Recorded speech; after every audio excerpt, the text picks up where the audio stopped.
Vamos falar sobre a transição de governo. Paula Lobão ao vivo com a gente, vai trazer todos os detalhes para a gente. Paula, a equipe técnica do Grupo de Desenvolvimento Regional apresentou hoje os dados do primeiro relatório do governo. O grupo indicou a necessidade de mais dinheiro do que previsto no orçamento da pasta para 2023. Explica exatamente para a gente qual é a quantia que foi pedida a mais e quais as justificativas dessa equipe. Bem-vinda.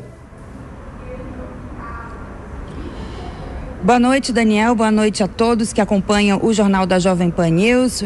Esse grupo temático do desenvolvimento regional fez uma coletiva de imprensa na tarde de hoje aqui no CCBB para apresentar aí pontos do relatório, como você bem colocou. E sobre a quantia, Daniel, eles falam aí que serão necessários 2 bilhões de reais a mais do orçamento já previsto para o ano de 2023 e para investir em ações do próprio Ministério, como, por exemplo, a compra de tratores, a pavimentação de asfalto e a reativação de caminhões-pipa. Segundo informações desse relatório feito esse por integrantes do grupo temático aqui da equipe de transição, esses integrantes afirmam que esses caminhões-pipa estão desativados desde o segundo turno das eleições. Quem participou dessa coletiva de imprensa de hoje à tarde aqui no CCBB foi o senador Randolfo Rodrigues, que é integrante da equipe de transição e trouxe aí algumas informações a respeito desse relatório. Vamos ouvir.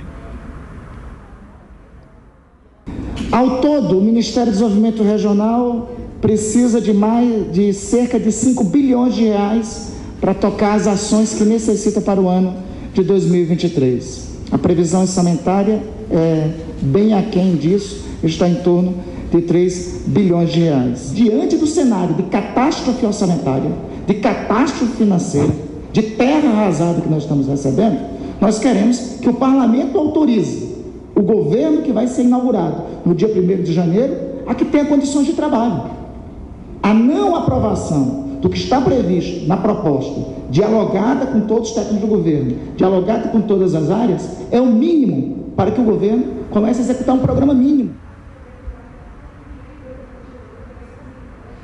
Esse relatório também trouxe aí algumas sugestões para o próximo governo do PT, como, por exemplo, avaliar a readequação no Departamento Nacional de Obras contra as Secas, o DENOX, e também na Companhia de Desenvolvimento do Vale do São Francisco e do Parnaíba, a Codevasf.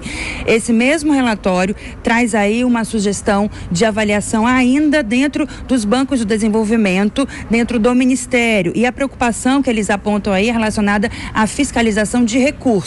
Segundo informações dos integrantes desse grupo temático, de 2020 a 2022, foram desembolsados em créditos pelos fundos, aproximadamente 450 bilhões de reais. Camilo Santana, que é ex-governador do Ceará e agora senador eleito pelo mesmo estado, esteve nessa coletiva de imprensa de hoje à tarde e trouxe aí também uma sugestão para o próximo governo, que seria desmembrar o Ministério do Desenvolvimento Regional, criar aí 2 novos ministérios. O governo do PT voltaria com o Ministério das Cidades, separadamente do Ministério da Integração Nacional. Aloysio Mercadante, que é o coordenador dos grupos técnicos aqui da equipe de transição, comentou a respeito aí dessa sugestão de Camilo Santana, dizendo que é uma boa ideia, não vê problema nenhum, inclusive ele diz que faz todo sentido, e ele fez questão de dizer também que não se trata aí de mais gastos por conta da criação de novos ministérios, e sim de uma realocação de estrutura e com a criação de poucos cargos. Vamos ouvir agora Aloysio Mercadante. Vamos perguntar aos universitários, ou seja, ao presidente Lula. É ele que vai definir quantos ministérios nós vamos ter. Agora, é um equívoco achar que a montagem de um ministério significa um gasto extraordinário. É verdade, uma estrutura administrativa que você realoca.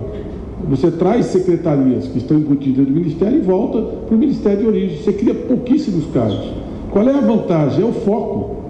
É ter uma equipe que vai olhar aquilo com profundidade. Mais de 80% da população brasileira vive em cidades.